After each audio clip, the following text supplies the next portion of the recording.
Okay, let me know when you guys can hear me and how I sound. See, am I close enough here?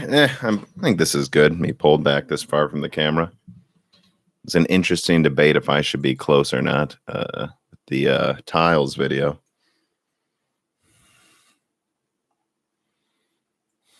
Sounds good. All good. Okay, so welcome to Loose Ends. This is, of course, the end of month live stream for February 2020, already through the second month of this year. For all of you who don't know, the way this works is I go through the reader mail specifically meant for Loose Ends from my patrons. They get free questions. Then I'll wrap up some lingering thoughts about videos and podcasts I put out. Some updates to those videos I've done, and then I will just do live Q&A. So if you're going to tip me to have me answer a question, and again, I'm not asking you to do giant tips, although I accept them. The tips make it so I notice your question and I basically answer any question that has even a tiny tip. That's what that's there for. So I notice it while the feed's just, swarming. But save those questions for like 10 minutes from now. Because I am going to go through the information first. This is going to be a Q&A heavy episode. I think I'm going to move Loose Ends more and more to mostly be about the Q&A, considering I can cover pretty much everything else on Broken Silicon anyways. But yeah, this one will probably be about an hour long too, because Dan is getting in from interviewing to get into grad school.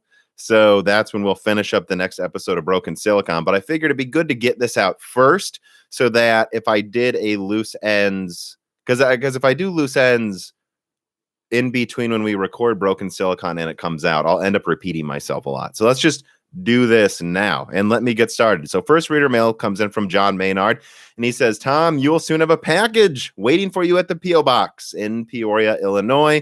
My package just arrived at Jersey City in New Jersey, distribution network from Germany. So John, I will open that on Broken Silicon or Loose Ends and go through it with everybody. Remember, I do have a P.O. Box for computer hardware, or if you were to send me a beer to drink on the next Loose Ends or whatever, that is there. So it's in the description. Look for that.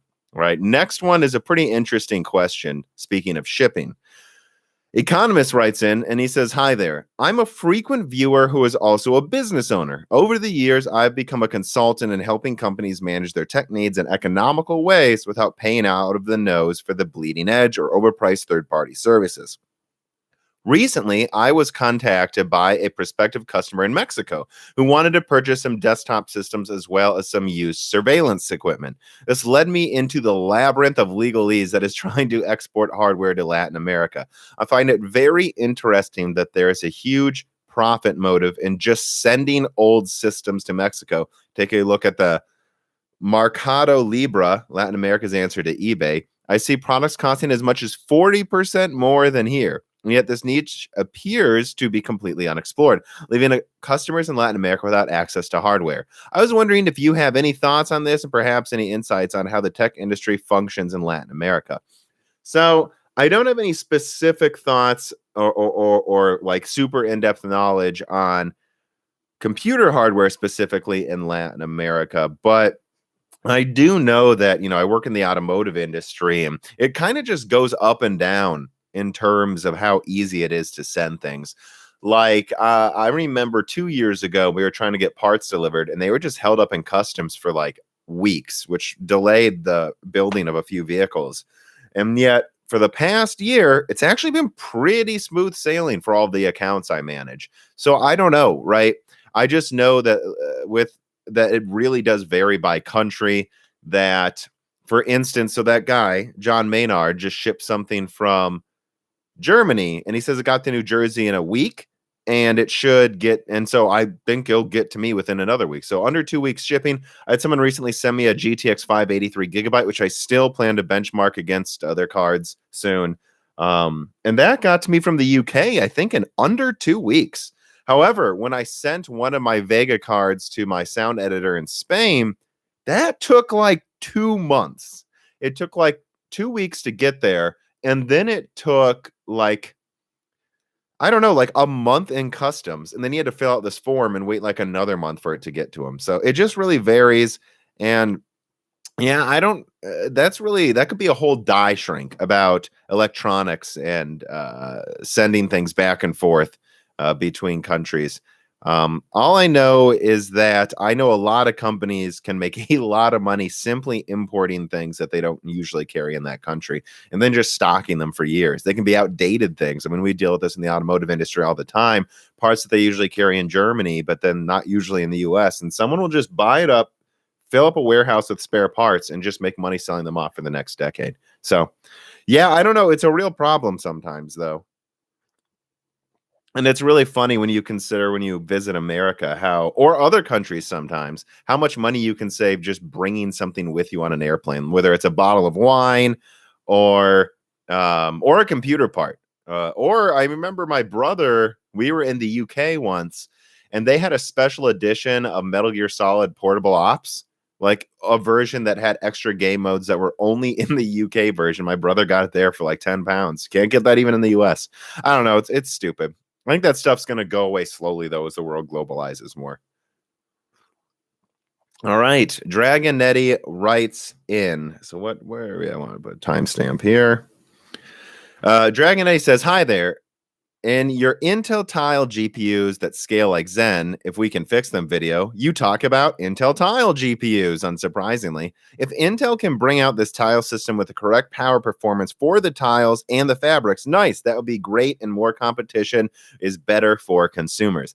However, have you considered their capacity problems?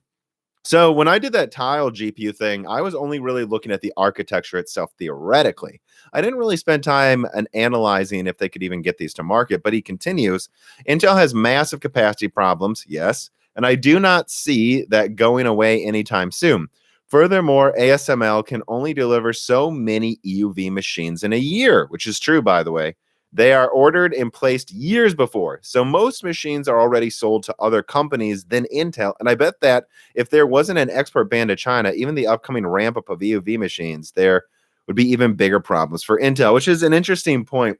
So this really feeds in. So number one, their capacity problems aren't going away anytime soon. The only way I can see their capacity problems going away is if AMD absolutely demolishes their market share in several sectors. But the problem is Intel would print more chips for more golden samples and flood the market with the cheaper bad yields before that happens, meaning more capacity problems. So I just don't see. I agree with Dragonetti, and he actually had a part two to this that I'll use in Broken Silicon where he bets me about Intel. So listen to the next Broken Silicon for that. But yeah, I don't see their capacity problems going away anytime soon. And that's why I say they need to get their 10 nanometer working now, because the 10 nanometer is really going to act as a stopgap if they can get it working. My understanding is they're looking at moving a few 14 nanometer fabs to 10 nanometer, and then they'll start transitioning the remaining 14 nanometer fabs to 7 nanometer. Will they use 10 nanometer and some 14 nanometer fabs in conjunction at the same time? That's the best case scenario for Intel. However, we know Intel has not been best case almost at all at any point in any of these years. So we'll just have to see how it pans out. But again, yeah, I think that's why they can only get so much 7 nanometer late 2021 or 2022 anyways. And so they just really do need to get 10 nanometer working. I mean, it's just absolutely ridiculous. All right, now let us move on to an Xbox question. So Steve Honaker, hope I said that right, writes him, Sebastian Peak of PC Per, I hope I'm saying that right too, mentioned on This Week in Computer Hardware a theory I thought worth comment, even if unlikely. Could the Xbox Series X purported teraflops be half precision FP16, making it between a 5500 XT and 5600 XT in reality? I don't think there's any chance that's gonna happen. I mean, even Sony didn't market. I mean, they talked about FP16 with the PlayStation 4 Pro, and it was in their best interest to do so a lot, but they still mostly talked about the 4.2 teraflops. I don't really think so. I think when you look at the size of the next Xbox, which it's actually pretty big, the next Xbox is small if you compare it to most gaming PCs, but it's a big console. I think that is, and we know the size of the die. So I really think the next gen Xbox is 12 teraflops, FP32, not FP16. I don't think there's almost any chance it would be that weak, too. I think that'd be ridiculous. Now, do I think there could be a 6 teraflop cut down? Not even cut down, but that Cezanne APU I talked about? I do. I think that could exist. And I think that would be an Xbox One X replacement that has the same SSD and maybe the same SSD, half the teraflops, and maybe less RAM or slower RAM. And then any game you put on Xbox One X, Xbox Series X, will still run on the Xbox Series S, is what I'm guessing they'll call it. I don't know. They should really just call it Xbox X and Xbox S. These names are too long. And then, it'll run in 1080p for years, but it'll run in 1080p for years. It can load games for just as fast and has a 16-thread CPU. It's not a terrible idea. However, I will say this, they'll probably not have a disk drive, and that thing only makes sense if they can sell it for like $300, in my opinion. And that's the thing you got to wonder, is how cheap they will get that thing. Frankly, the fact that it doesn't have a disk drive means you have to buy things from Microsoft's store. You're locked into their ecosystem. You could make the argument they should give away the Xbox Stream, considering you have to buy the games from them and you can't buy games on the used market anymore. So it would not surprise me if they sold this Xbox Stream below cost, like at $250 or $300, as a de facto Xbox One X replacement that can run next-gen games and locks you into their ecosystem because it doesn't have a disc player. So I don't know. I think I wouldn't be surprised if they do that. Now, if that Xbox Stream is $400, I don't really think it. I don't know. I don't see the argument for getting that over the stronger console that's twice as powerful. Moving, and I'll talk more about the consoles, I'm sure, in the Q&A, but let's move on. Sandro Everts, is there any concrete info on the new RDNA instruction set? As far as I know, Navi is RDNA running GCN instructions. Kind of, for right now it is. Is there a probability of Navi receiving a driver update to also run RDNA instructions when RDNA 2 finally releases? So, what do I want to say here? What I'll say, just generally speaking, to answer your question, is when the next gen consoles come out, I really think that you're gonna see Navi get a pretty big IPC boost relative to what people were used to versus Turing. And that is because they will be programming for Navi with next gen, and they will fully take advantage of it. I think there's been a couple games where you've seen the 5700 XT already come pretty close to a 2080 Ti, like within 15%. And I think that's going to kind of become the standard once next gen consoles come out.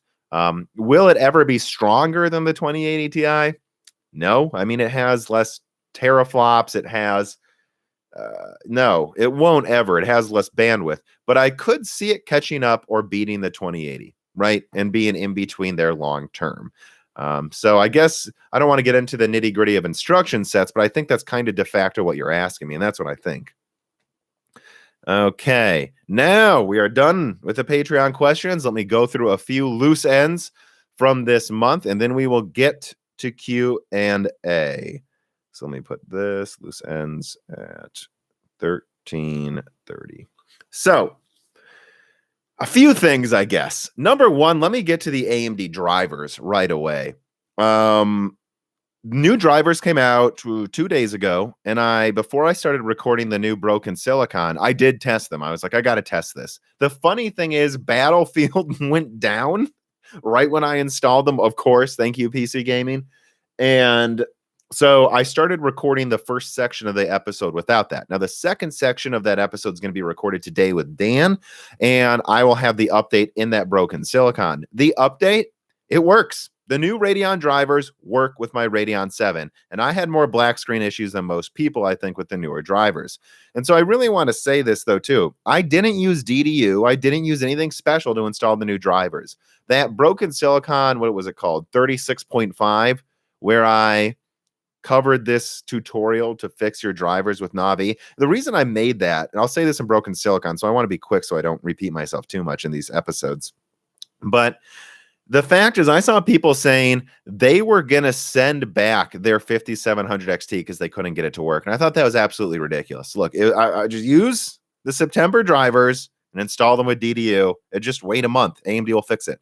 That was the point of that episode, so that anyone who couldn't get them to work, I just wanted to give them a driver release that definitely did work.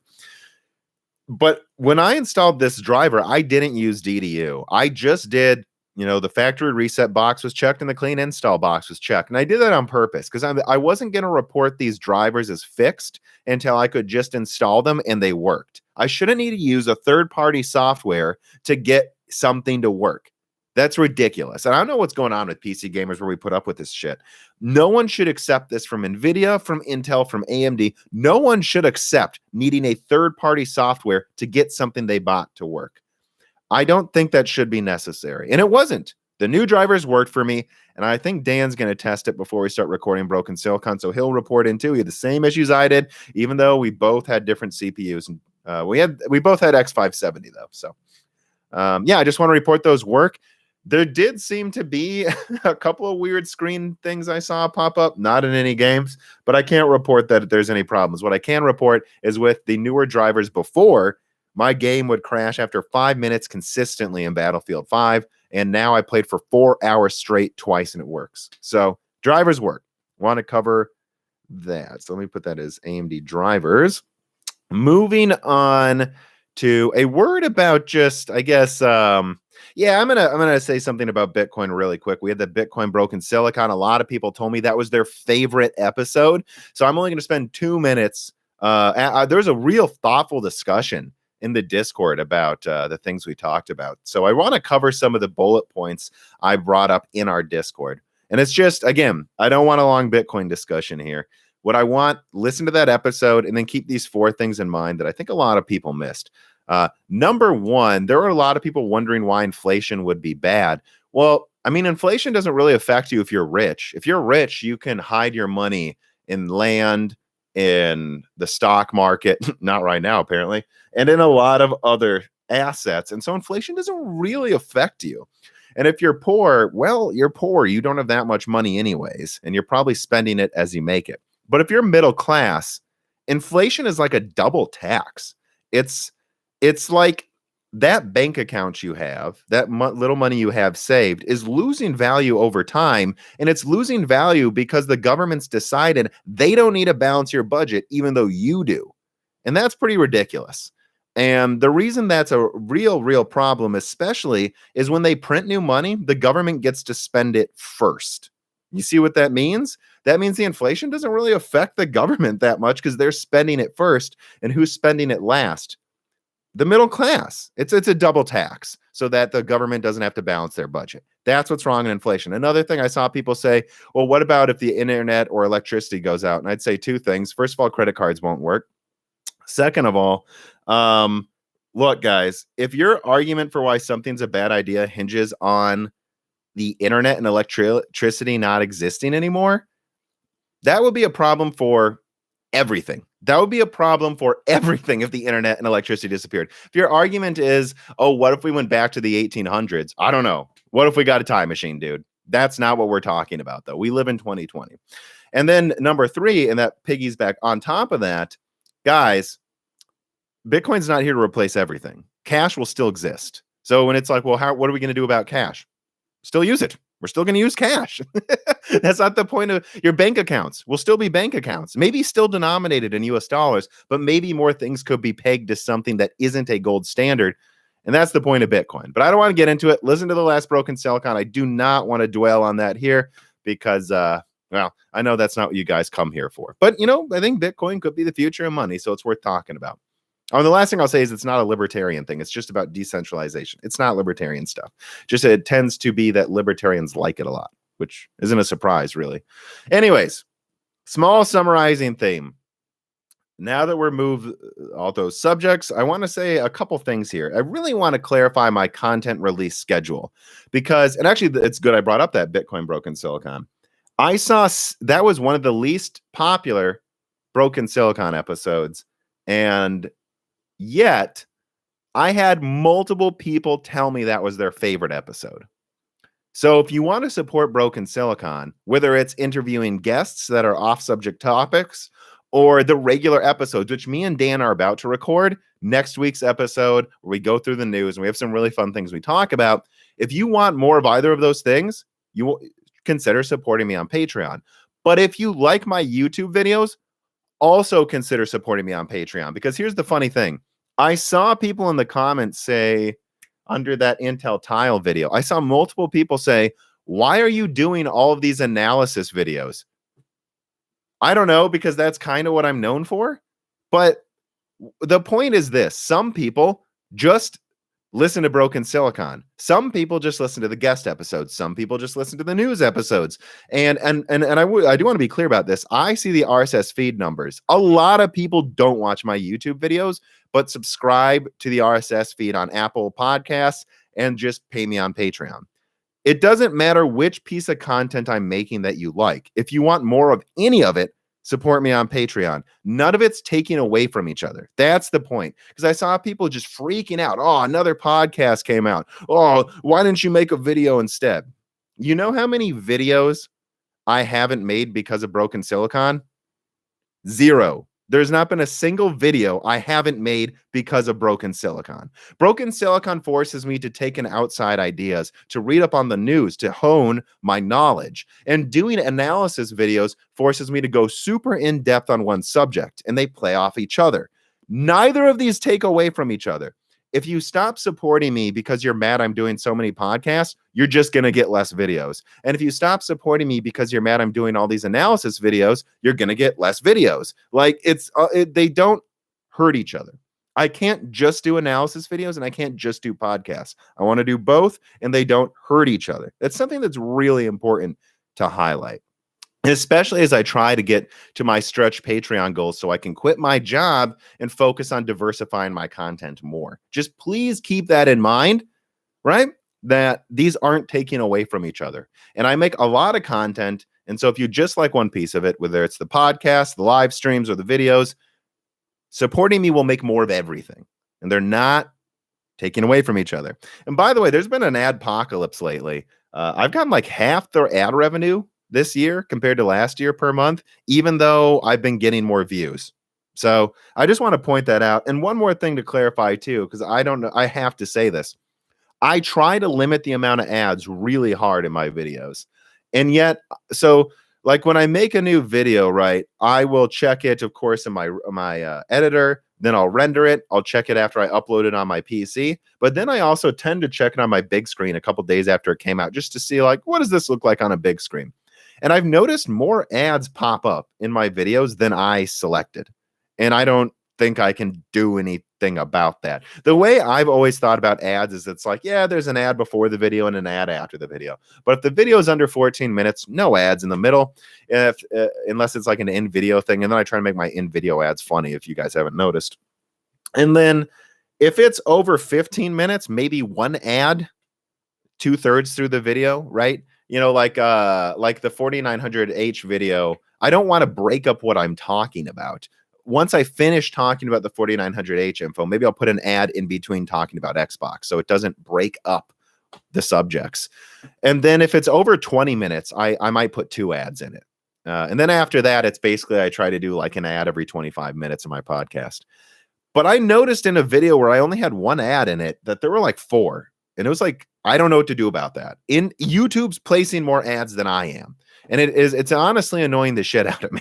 And in fact, I wish they would let me choose what types of ads, because I don't want ads you can't skip in the beginning, so I just want you guys to know that I'm getting less ad revenue, and yet YouTube's placing more ads. Although I do want to thank Mike Bloomberg. I've noticed an uptick in my ad revenue. And every time I pull up my videos on the TV, it's always a Bloomberg ad. So I don't endorse Bloomberg, but I do thank him for his funding. Okay. All right. Drivers and ads and content. So I think that was basically all of it. I would like to do at least 30 minutes of reader mail. Dan's going to let me know when he's ready to start recording the podcast. He still hasn't messaged me yet. All right. let us get going. I did see there was already a tipped thing. Let me see what it was. Let me see. All right. Reckon after RDNA multiple chip GPU. I see. Okay. MGPU, AMD. I'm just writing down the timestamps, guys. This is a loose end. So the question from Dame Pletvaric, hope I said that right, probably not, says, do you reckon we will get multi-chip GPUs after RDNA 2? And a lot of people have said this to me, like, why is Intel possibly going to get MGPU before AMD? Well, they don't technically have it yet. So let's not wave any victory flags until it's out, right? It's kind of like when I doubled down on SMT4 before it was ever out. They're testing it. Doesn't mean they'll get it to work until Zen 4 or 5. And that was a mistake I made. And I think a mistake Intel could potentially make, at least so far it sounds like one, is assuming they can get it working with a reasonable power draw and tell them, when you have smaller chiplets communicating over a fabric, it doesn't use nearly as much energy as these massive GPU dies sending tons of parallel data back and forth. And so if AMD's not doing it yet, it's probably for a good reason.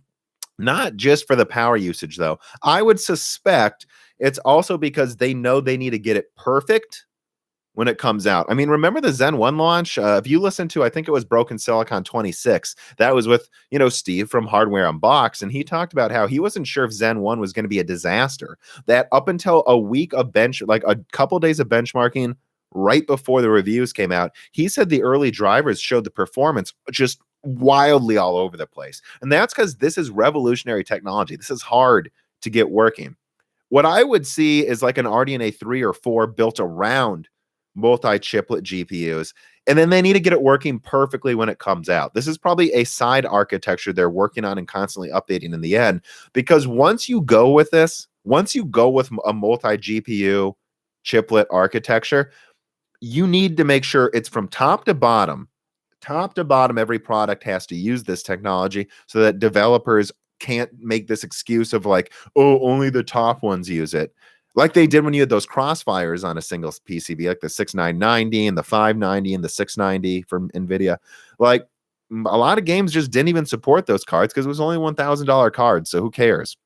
You need to make sure everything uses it. Potentially, maybe the next gen consoles, PS6 and Xbox, whatever it is, use it so that you have that developer support. And then you need to make sure it works perfectly, because if it doesn't work perfectly, it would be worse than Bulldozer. It would be putting all this money in R&D into an architecture that just flat out doesn't work. And then what do? You're just fucked until you update it. And then you have to decide, are we going to try to get this to work, or are we going to throw it out and we just lost 3 years of market share? It's hard. They need to make sure it works. Then the third thing I will say is, dude, with how good TSMC's yields are, do they need MGPU? RDNA is going to be huge, a huge die that looks to double 5700 XT performance at least. If they can do that, why do you need MGPU? I don't know. Yeah, I think that's a legitimate question, but I hope I answered your question adequately. Let me scroll down.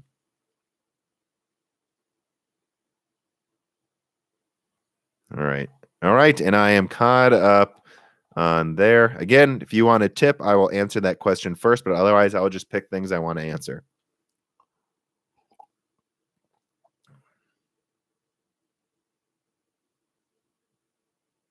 What do I think about the Apple only Radeon Pro with 16 gigabytes is only 256-bit?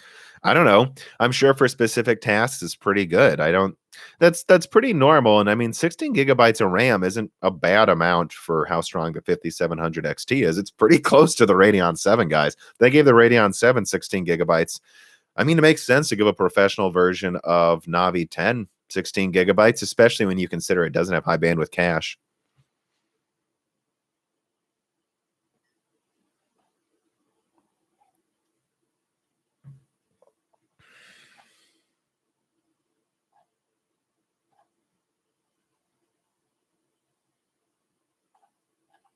Interesting things people said here, I'm noticing. Scrolling back down. Lisa Sue said Zen 3 will be out this year. Yep, that's what I've been saying since the start of my channel in 2018, guys. Yep. Am I following Ethereum 2.0? Yeah, I'm following it falling apart and destroying itself.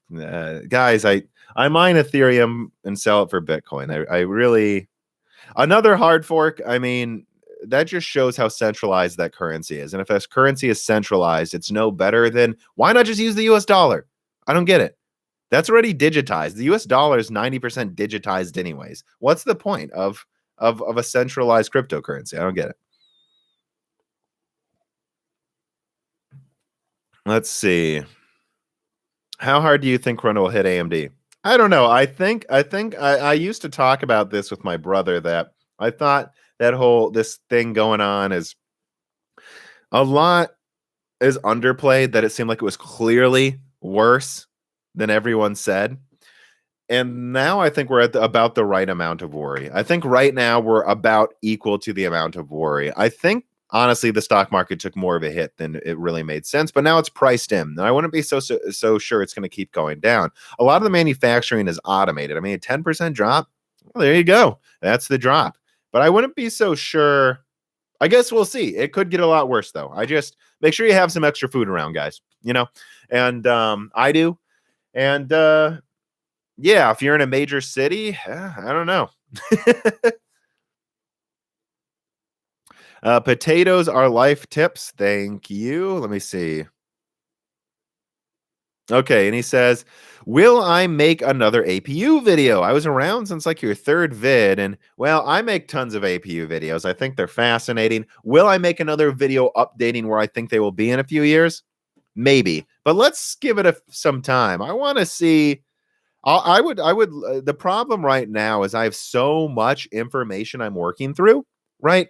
Just so you guys know, I have another Intel information based on insider stuff that I just haven't gotten to. Like, I'm trying to work through the information I've been sent. There will probably be one big video this coming week. And otherwise, I'm going to try to finish up the beginning of the season of Flyover States. I just got to get that out this week. And so, but I'm working through it. I've had all this PS5 info too. That's like 2 months old now. So it's like, I don't know. I got to work through the information I have and analyzing it. And then once I get through all those videos, I mean, I haven't even finished building my benchmarking station. I want to benchmark the GTX 580 3GB against the 7950. You know, those were around the same performance. They both have 3GB of RAM. And I want to compare that to a 3GB 660 Ti, just to see which architecture aged worse. Because I wouldn't be surprised if Fermi aged better than Kepler. I just think that'd be really funny. But we'll have to see. I want to test that. I want to start doing more of these more general videos where I'm like, 2 years later, was I right about my APU predictions? But I got to get through this insider info first. And I keep being sent more because apparently insiders like talking to me. So, but I will do that. Let's just wait for the consoles to come out, right? They sound interesting. It sounds like sounds like Sony's might be redesigning their entire strategy. And then what's going to happen? Microsoft redesign, because I know the PlayStation had this strategy from the start that was pretty honed, and then Xbox changed their strategy, and now PlayStation's changing their strategy. Let's see if Xbox changes their strategy back again. These guys are really going for it. I think there's going to be some real competition in gaming hardware next year. I'm really, and that's so again, when I get to my more general videos that I did at the start of my channel, it's like I'll get to those when I can, but there's so much news and information right now that I want to get through that first. Fatboy Diesel is a patron. He writes in, if Big Nubby is an 80 CU, would you see Nvidia Killer being a 96 CU kill shot waiting for Ampere? Huh. An 80 CU graphics card is going to be pretty huge. I don't know that you need a kill shot for Ampere that's bigger than that necessarily. I mean, everything we're seeing right now about Ampere is that, guys, what you got to remember is Turing isn't that much stronger than the 5700 XT. The 5700 XT is about equal to a 2070 Super, which is about equal to a 2080. I've seen plenty of recent games where the 2080 Ti is only 30% better than the 5700 XT. 30%, guys, that's just like one tier above it. Like, really, it is. Like, if you had those, you would notice a difference in frame rate, but it'd be a few settings. It's not as much stronger as people think. Now, there are some games where it's 40%, but again, there's some games where it's 10 or 20%. And so with that in mind, when you look at Ampere and let's say that's 60% better, I don't know. Big Navi looks to be twice as good as the 5700 XT. I don't think the performance difference is going to be as big as you think. I think that 320-bit GA103 Ampere card coming out is built to compete with Big Navi, but I wouldn't even be so sure it's going to completely defeat it. It's going to be interesting, and I wouldn't be surprised. I really think there's a chance they'll go like 750 for a 2080 Ti killer called the RTX 3080 with 10 gigabytes of RAM. Then they do a 20 gigabyte version for $1,000, and then they do a 24 gigabyte $1,500 3080 Ti. So they might raise prices slightly, but they might double performance. I don't know. I think yeah, I don't know. I think people thinking AMD needs to do some kill shot on Ampere, or that Nvidia needs to do one on RDNA 2.0. Let's wait and see how strong they are first, because they both just sound really, really, really strong. And I wouldn't be so sure either of them's going to be, at any specific performance level. Okay, so let me write that down. What was that at? 35 minutes? Ampere thoughts. It was really at about 30 minutes, though, wasn't it, guys? All right, scroll down. No tips, so I will just talk about what I want. Again, let's see if Dan's messaged me. No, he has not. I did just get a patron, though, so that's pretty sick, huh? Oh, I actually just got a reader mail for this on Patreon. So let me read it right now from a patron. This Y writes in and he says, what do you think about the possible supply constraints in the electronics market due to Corona quarantines? Well, I already answered that, I think. But he says, I work for an electronics producer in Austria, and we have trouble getting a lot of components from bare PCBs. Yeah, again, a lot of it's automated. And so I wouldn't be surprised if in China right now, they're going to go underground to avoid the virus, but then they'll boot up faster than you'd think. They probably don't need as much personnel as you think. But I had a friend tell me that if you look at emissions charts in China right now, they're like half the emissions as usual, meaning China might be shut down way more than we're being let on. So again, I just, there's a lot of risk going on right now. There's a lot of risk that we've overcorrected in the stock market, and there's a ton of upside this year. There's also a lot of risk that this could really be like the Spanish flu and be horrible. So I think there's going to be supply constraints. I don't think almost anything, some things might get a 1-year delay, but I don't think most things will. I just think you're going to have more supply constraints. I think that's what's going to go on. For instance, I don't think Sony would let the PS5 not come out this year. That'd be a disaster. However, I think it might be really hard to get one. That's kind of my prediction. But again, it's based on not being able to tell the future, guys. And this is truly something pretty unpredictable. Like, who knows? Maybe America and the Western world will handle it well, and it won't hit us as hard. Maybe it'll hit us harder. I don't know. There's a lot out there. Okay. So let's see. Any tips? No. Answered that question, though. You double check there's no other ones on there.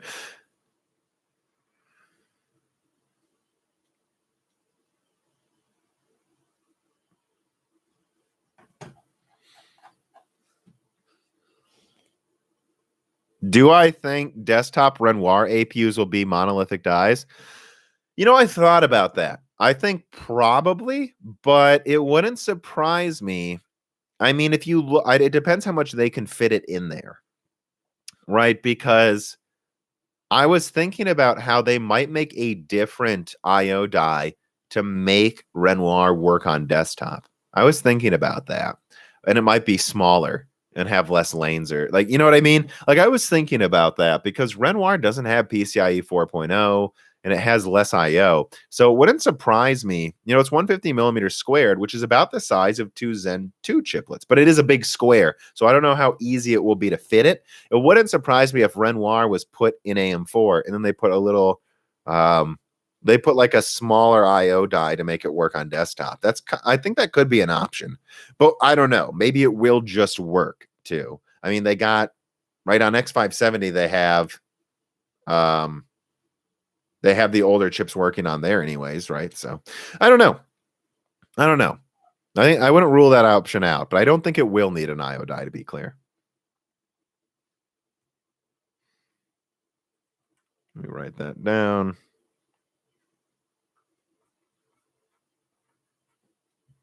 We have a tip. Scoops Pro writes in, what's going on with flyover states? I'll give you a full update. You tip me. And I know you're a big fan of it. Specifically, I've seen you commenting on that channel. So flyover states is you can call it a political podcast, but I stay away from super specifics and I stay away from being on one side or the other. I just try to look at information objectively. I mean, similar to Moore's Law is dead, right?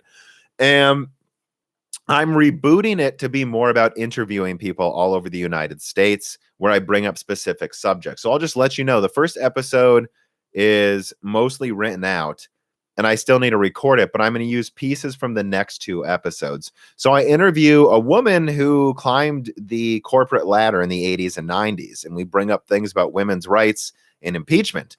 And so that's what it's going to be more about. I think it's going to be more about me interviewing real people across the United States who are interesting. And then I won't be afraid to talk to them about politics, but I won't judge them and I won't yell at them. And it's like, let's talk to real people about what they think about what's going on in the world. And so who a better person than someone who's climbed the corporate ladder and is a woman? And what does she think of what's going on right now with universities and stuff? And the second episode is an expat who works with a lot of automated measuring and has things to say about the education system in Europe versus America and about the future of automation. So subscribe to Flyover States. Those 2 episodes are recorded. Those interviews are. I just need to finish editing them and then record the first one, which will be a bridge episode in between them. And so I'll have a lot of announcements about that. But that's why it's taking so long, because it's like, look, guys, I still have a job, right? I still work 9 to 5 at least, travel for work and manage accounts. So if something pops up that's like that giant Intel tile insider information, that takes priority over flyover states until I quit my job. That's just how it works. That's the moneymaker. That's what you guys come to me for. But that's what I'm working on. So there's that. Hope I answered your question. I'm pretty sure I did. Let me put that down. That probably deserves its own timestamp, right?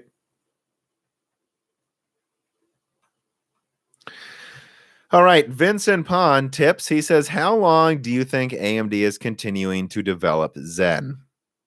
Oh, I mean, that's kind of a loaded question too, because what do you even call Zen? It's going to continue to evolve. I mean, I don't think there's any way they're going to a completely new architecture until, let's see. I mean, we know Zen 3 is this year. Zen 4 is probably at the very end of next year. There'll probably be some kind of Zen 4 or 5 plus thing the next year. And then Zen, so what is that? So that's 2020, 2021, 2022, 2023 for Zen 5, probably. Yeah, I think, and there will probably be a Zen 6. I don't know. I guess I think till 2025. All right. I wouldn't be surprised if they completely, and by then Intel will have their new architecture out that sounds like it could be very revolutionary too. And so they might want a response, I guess, around then. Right. But because it's chipless, because they can mix and match different aspects of their architectures, like, I think we're going to see Zen 2 continue to be used in some APUs and designs, and you're going to see Zen 3 concurrently there. And you might see all of these Zen Plus, Zen 2, Zen 3, Zen 4, all in the market in different products, because there are different benefits to each architecture. Zen Plus is going to keep being made. It's dirt cheap and it works, guys. And then Zen 2 is pretty cheap to design into products, it seems. But Zen 3 will probably just have higher performance. Zen 4 will probably combine all of these things. You know, I think they're going to mix and match different components of different Zen architectures until like Zen 6 in 2025. I guess that's my answer. Let me scroll down. I'm not sure what the potatoes are life ass. I wasn't sure what he meant by this at first. He says, when will you release your first ever video? If you listen to the end of year podcast series from last year, so in December, where me and Dan watch my first video together and I put clips of it, that's all you're getting. That video is terrible, because the problem is if I put that out, people will be like, what the hell is this? And they'll like, you should see the people on Reddit, how they'll like screenshot something I've said months ago that's completely out of context. So if something's not public, it's probably going to stay not public for real reasons. But I'm not hiding how dumb I used to sound. I'm not hiding it. I sounded really dumb. And so that's there, and you hear enough of it to get that I'm dumb. Now, there is another side podcast I do for patrons called Hits and Gems. I might do a Hits and Gems where I remaster the audio and do commentary on it and release that. So that's an option. That is an option. I will say that. But it's very unlikely I would ever just release it. It doesn't sound good, too. Like, it's not very good audio quality. So I don't know why I would do that. All right, let's see what else we got.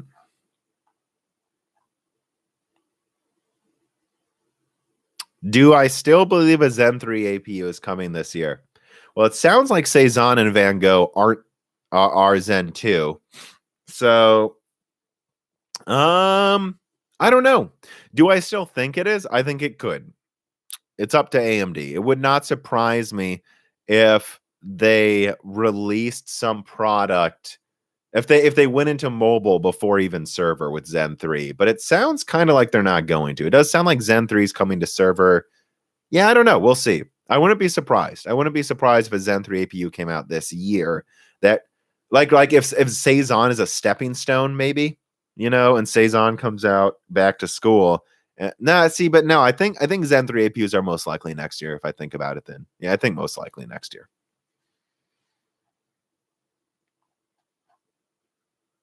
When do you think we'll see?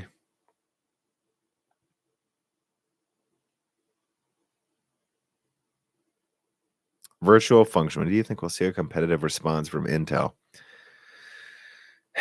Well, first of all, Metroid Child tipped me. So please type a question if you have one. You don't need it. I'll appreciate the tips. But again, if you tip me, put in some question, even a funny question. I feel bad if I don't answer something when you tip me. But I like this question from Virtual Function. When we see a competitive response from Intel, I think Intel's going to, and I keep saying this, going to continue to have more and more competitive responses. Like Comet Lake will probably be a little better than Coffee Lake, but not that much better. And I do think Alder Lake and Rocket Lake will be way better than what's out now. I think Tiger Lake's going to be great. The problem is, will it be good enough, though? Will it be good enough? Tiger Lake's going to be fantastic, but who gives a shit if Cezanne's out? Tiger Lake's going to be fantastic compared to Ice Lake. But if Zen 3 APUs are out around the same time, will anyone care? And, Rocket Lake sounds like it might be a port of a Sunny or Willow Cove core with 10 nanometer graphics on a separate die and integrated. 8 cores of like Willow Cove might be killer for gaming. But who cares if Zen 3 16 cores are out? And I think that's the problem. I think people continue to it's not that I'm overestimating Intel. It's that I think Intel will have better products, but people are underestimating both Intel and AMD, and AMD seems to be innovating faster. Still, that's the problem, right? It's like, was Pile Driver better than Bulldozer? Yeah, a lot better. It had like 20% higher per core performance. It had higher clocks, like a 15% IPC increase, and it brought power usage slightly down. There's like a 30% efficiency boost with Pile Driver over Bulldozer. During many years, that would be a huge boost. But who cares when Ivy Bridge is like doubling performance per watt? That's the problem that you have to worry about with Intel. All right, let me scroll down a little more. Let me see. Didn't ask anything right. Metroid Child did. Do you reckon this is the chance? Okay, wait. This is worded a little weirdly. I'm going to have to. Whoops. Metroid Child says, what do you reckon is the chance of future chipsets adding some minimum processing display output to support BIOS updating or minimum displays for GPU-less CPUs? I think I don't know what the chances are. I just think that'd be a fantastic idea. That was one of my very first videos. Well, not very first, really. It's like maybe my 20th video, actually. But like early 2019 videos where I talked about how if you think about how performance, so like clock speeds may not go up, but the die sizes are going to continue to shrink. You could get to a point where an IO die is like 50 millimeters squared. And, I just looked at this again. I analyzed Renoir and I said, a compute unit takes up like 5 millimeters squared, guys, like 5 to 10. It's like nothing. And so think about that. If it's like 5 to 10 millimeters squared for a compute unit now, I mean, what happens when we go to 5 nanometer, then 3 nanometer, then 2 nanometer? I mean, it could take up a millimeter squared. I mean, you could feasibly fit like 4 compute units in an IO die while effectively taking up nothing. So I think that's what I would say, is that I think it makes sense at a certain point to just put in a chip in the IO die, like maybe a single core processor and a like you could legitimately put a dual core plus 4 compute unit APU in the IO die and take up like 10 millimeters squared in a few years. And if that's all it takes up, maybe you could add that for troubleshooting, or for like they could just sell bad yields of an IO die where like the connections to the CPU chiplets doesn't work. They could just sell the IO die as like a booting CPU. Like, this CPU is crazy weak, but it boots up your motherboard to test it. I think that'd be pretty cool. That's what I'm looking forward to, is how many options we'll have. And again, it's not that we're not going to continue to get better products. It just took a paradigm shift when we realized that performance isn't going to, like, Moore's law is dead, but performance will still scale, just in different ways. And now that we have this paradigm shift, I think we're going to see not the products we expected, but equally cool products. They'll just be different than what we expected. There's so much you can do with these die shrinks and chiplets. They're just not the same things as a 10 gigahertz single core CPU. They're just not the same thing, but they'll be cool. Let me put a timestamp there. I think that was a good timestamp. Okay, another tip here. Do you like PS more than Xbox? I don't like that question. I like playing games. And so when people hear me talk about PlayStation or Xbox, and it's like, what, he's playing Death Stranding? That's not on PC. It's like, yeah, because it's a good game. I don't care if it's on PC. That's my answer, is I like playing games and I like computer hardware. And when I see some of these fanboys out there just ignoring facts, it's something I try really hard to do, despite it being impossible to not have a bias. Yeah, and in fact, I saw someone say today, I'm going to skip Red Dead Redemption because it doesn't run well on PC. What a fucking mistake. That's one of the best games I've ever played in my life, and it ran fine on PlayStation 4. And I just feel so bad for people that turn into these graphics whores. I just play the game, dude. My God. I saw it really pisses me off when I see stuff like that.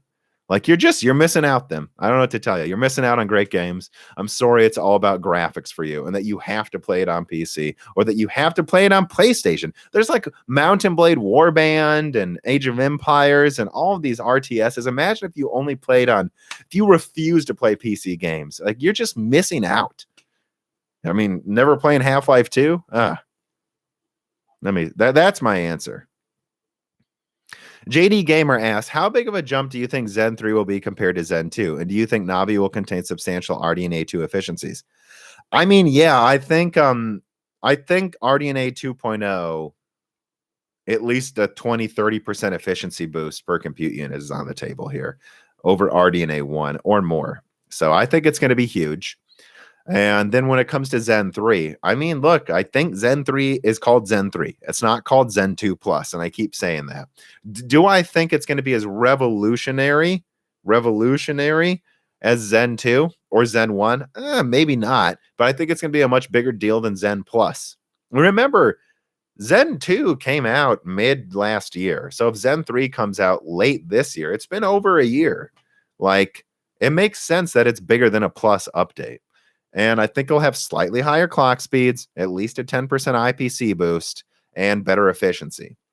That's kind of what I expect. If the 3950X is a 4.7 gigahertz 16 core that uses 100 watts, then I think the 4950X would be a 4.8 gigahertz. Probably not 5 gigahertz, just to troll people. Although someone will get it to 5 gigahertz, right? I don't know. I wouldn't bet on it. Let's say, but yeah, so let's say it's 4.8 gigahertz. Let's say it has 10% higher IPC, and let's say it's 85 watts or 84 watts instead of 100. That's a big increase, I think. That's a huge deal, even if it's not as big of a deal as what Zen 2 was, which is basically doubling performance over Zen Plus. I don't think it's going to double performance, but I think it's going to be great. JD Gamer says, who do you think will get GPU chiplets right first? Well, we know Nvidia is working on GPU chiplets, guys. And we know ARM is working on GPUs too. So who will get it working right first? I think it depends how you define right. I don't know. I guess I'm tempted to say Intel, but that doesn't mean I think they're going to scale it up to the high end right away. Like they might get smaller GPU chiplets working before AMD has anything out, but then AMD might get like a high end one out before Intel. I don't know. I don't really have a strong feeling either way.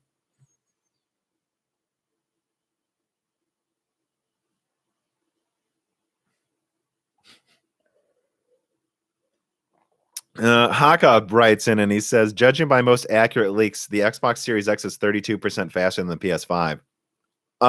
Only if you look at teraflops, half of its bandwidth, and they sound like they have the same bandwidth, guys.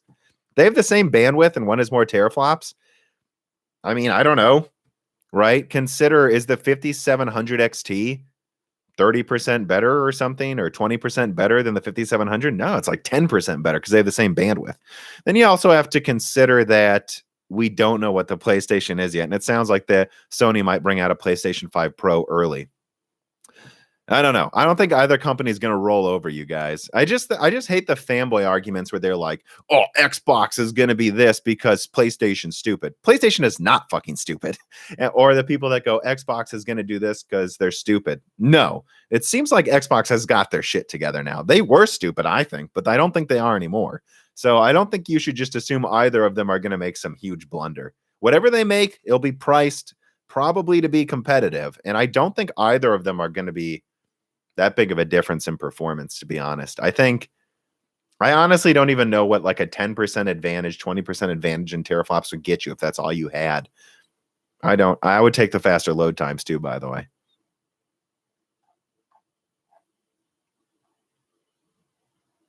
Now let me scroll down here. A lot of angry faces by that guy. Look at that. Agent says, will the RX 5600 XT drop in price like the 5700 did? Yeah, I think so. I've said that. It isn't the 50. Let me pull this up, guys.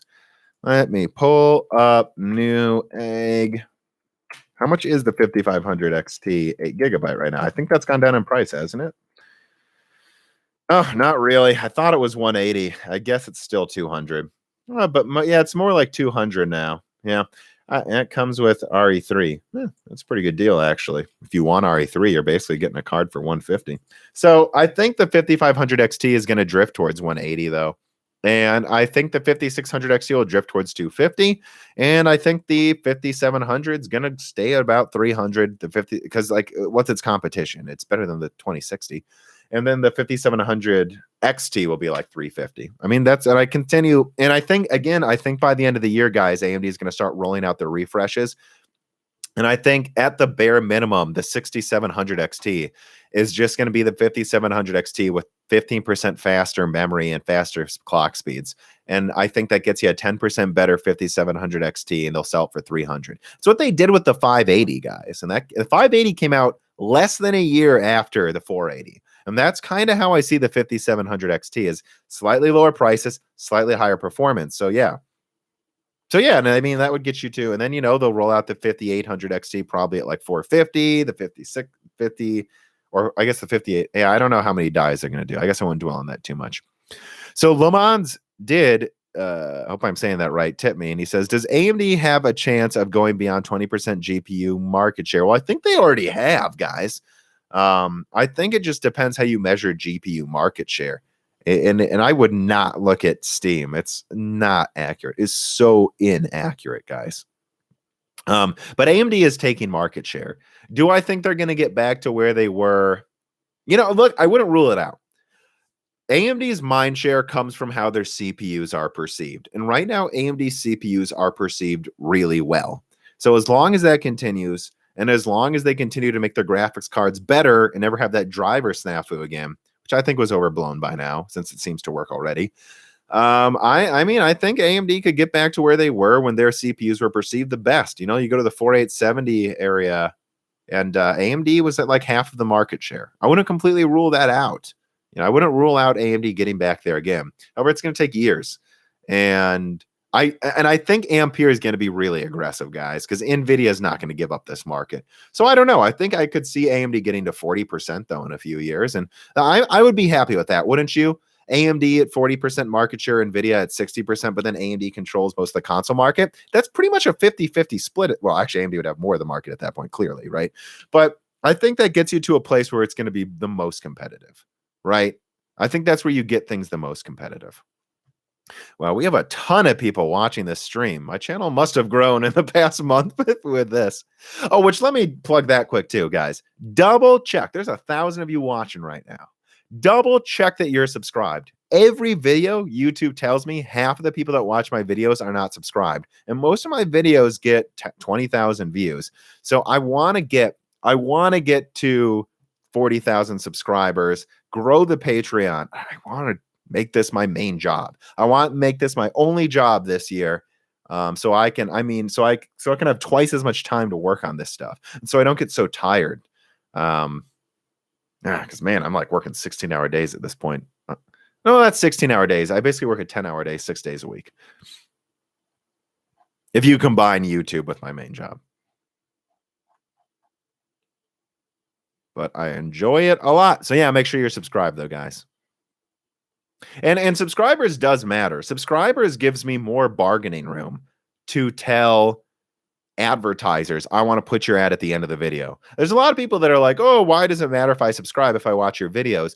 It matters because people that put ads in my podcast and my videos, they look at my subscriber number. And if that's higher, I can tell them the ad goes at the end, which I have gotten some of them to do that. And they've liked it, and I don't like ads. I like to have more bargaining power over advertisements. Because I watch YouTube videos too, and there's nothing I hate more than than having to bend over for advertisers. All right, let me see here. I don't know how much longer I can go. I don't want to get tired before I finish recording Broken Silicon. Oh, there's Dan. He says, "Wanna get recording, brah?" Yeah, brah. Let's fucking get recording, brah. I'll give it 5 minutes. So we got 5 more minutes. You want to tip me, do it right now. But I do have a reader mail that I need to get through from the Patreon. Let's see what it says. Elias writes in, and he says, let's see here. Posted on Discord first. When do you think 2-core 2-thread or 2-core 4-thread or 4-core 4-thread CPUs will become relevant for laptop, or does become irrelevant for laptop?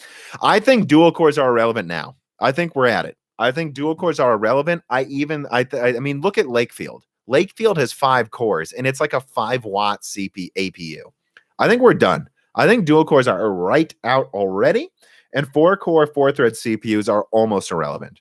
And I'm going to bring this up. It's going to be part of, I might actually combine some of my PlayStation and my Intel video I'm working on, which sounds weird, but they're actually kind of linked together because it has to do with how many threads are used in games, my Intel video and my PlayStation 1. And I talked to a game engine dev who wants to remain anonymous, and he's like, yeah, look, we started using 8 threads in games when the PlayStation 3 came out. Like, that's when we had to do it.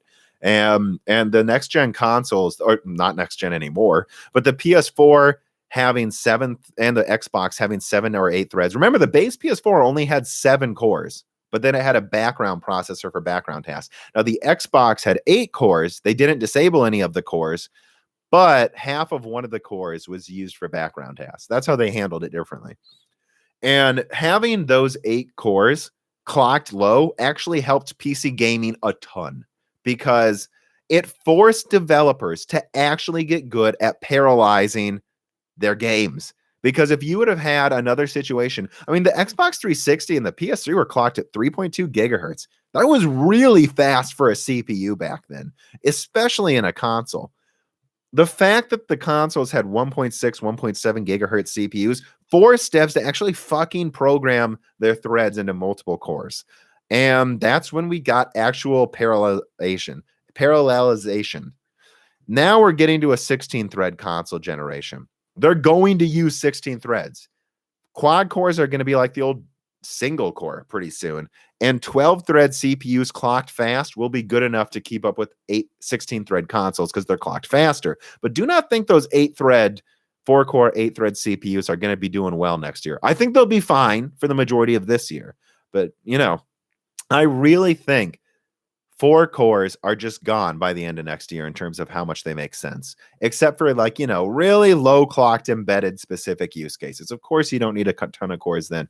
But again, with die shrinks, it's just not that expensive to have more cores. It's just not anymore. So why not? And it seems like programs, I mean, guys, the 64 core 3990X games, well, there's no excuse. Like developers are catching up with software faster than I think people are giving them credit.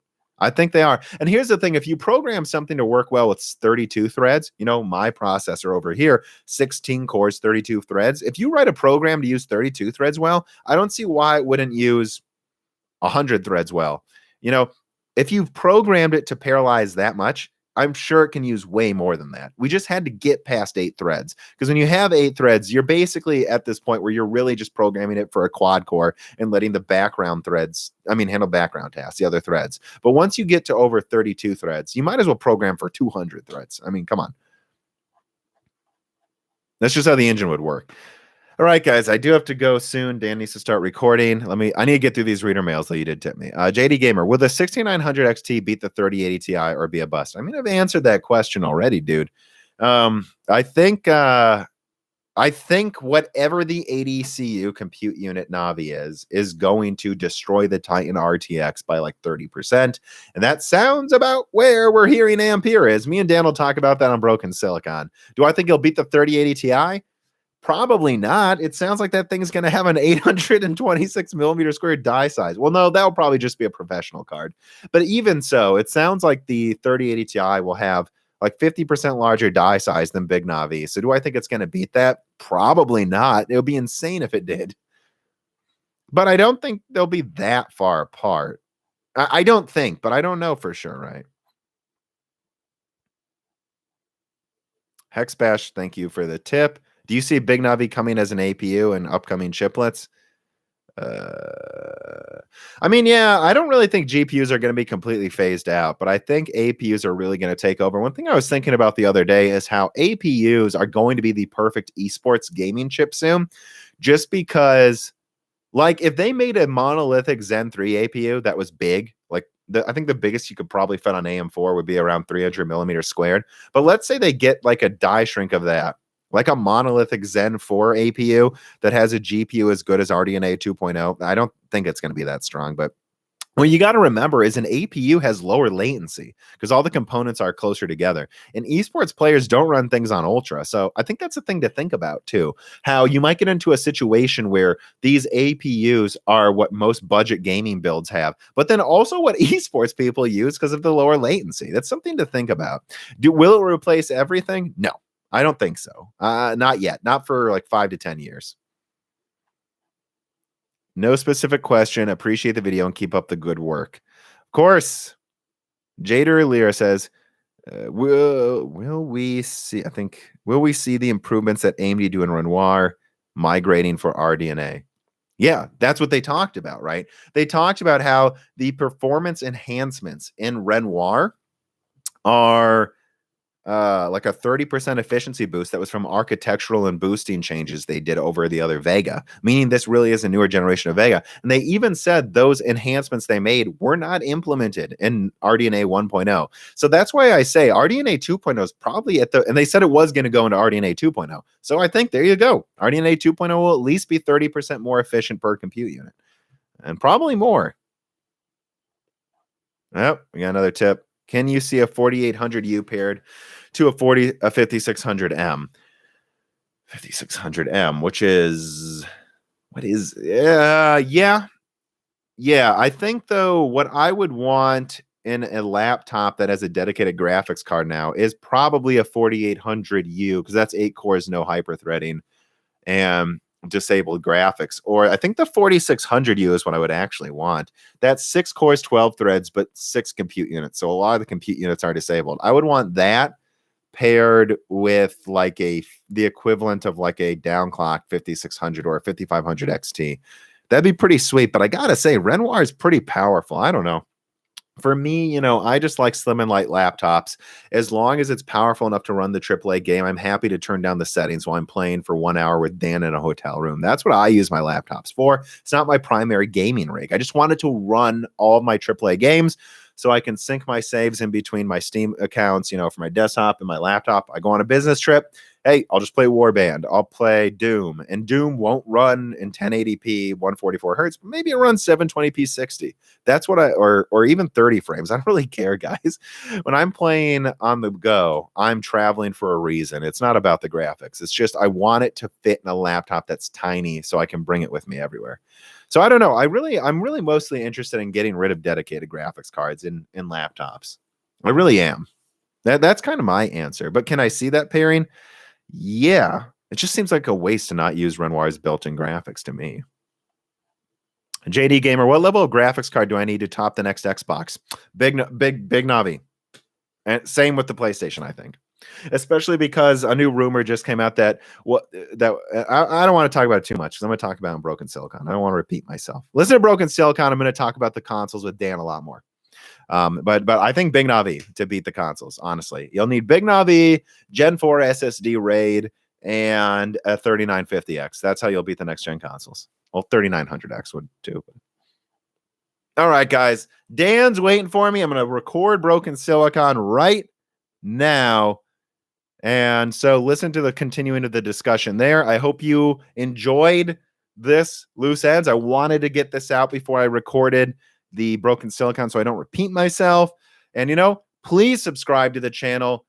Listen to Broken Silicon. New die shrink came out about PC portable gaming form factors and laptops. That came out Friday. I'll try to get the new flyover states out at the end of this upcoming week for patrons, and then it will drop on its YouTube channel. There's a lot of exclusive podcasts rolling out. And if you want any of my content, Broken Silicon doesn't take away from the videos. The videos do not take away from Broken Silicon. If you like any of my content, supporting me on Patreon makes more of all of it. All right. All right. Thank you, everybody.